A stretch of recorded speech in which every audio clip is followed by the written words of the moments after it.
Hello viewers, আসসালামু আলাইকুম। Welcome to my channel মিনাস রান্নাঘর। আজকে আমি আপনাদের বানিয়ে দেখাবো এই গরমে একদম অসাধারণ একটি মালাই আইসক্রিম রেসিপি। এটা আপনারা ঘরের কিছু উপকরণ দিয়ে সহজে বানিয়ে নিতে পারেন এবং এটা দোকানের চেয়ে দ্বিগুণ স্বাদ হবে খেতে। আমি এখানে আধা কাপের মতন কনডেন্স মিল্ক নিয়ে নিলাম। তারপর এটা ভালো মতো নেড়ে চেড়ে একটু কালার করে নেব। যখনই দেখবো সামান্য একটু ডিপ কালার হয়ে আসছে তখনই এর মধ্যে 1 গ্লাসের মতো দুধ দিয়ে দেব। এখানে আপনারা গুঁড়া দুধ, লিকুইড দুধ কিংবা গরুর দুধ যে কোনো দুধই ব্যবহার করতে পারেন।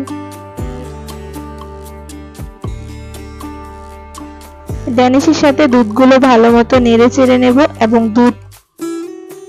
দুধটা 2 থেকে 3 মিনিটের জন্য বলক তুলতে দেব। এরপর এখানে আমি চিনি দিয়ে দেব। এখানে আমি 1 চামচ চিনি ব্যবহার করেছি। কনডেন্স মিল্কে এমনিতেই অনেক মিষ্টি থাকে, তাই এখানে আমি 1 চামচ চিনি ব্যবহার করেছি। আপনারা আপনাদের স্বাদ মতো চিনি ব্যবহার করে নিতে পারেন।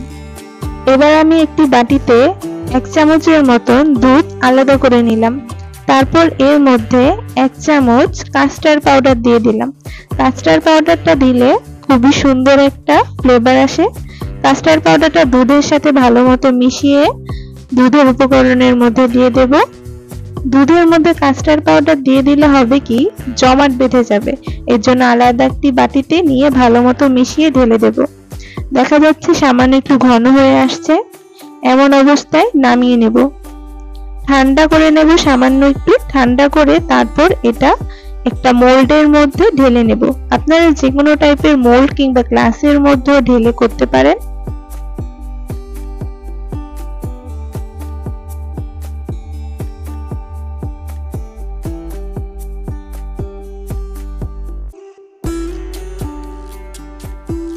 আইসক্রিমগুলো ভালো মতো ঢেলে নেব।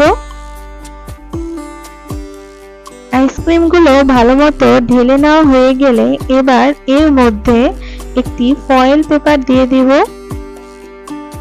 ফয়েল পেপার ভালো মতো দিয়ে এর মধ্যে সামান্য একটু কোনা করে ছিদ্র করে এর মধ্যে আইসক্রিমের কাঠি ভালো মতো সেট করে দেব।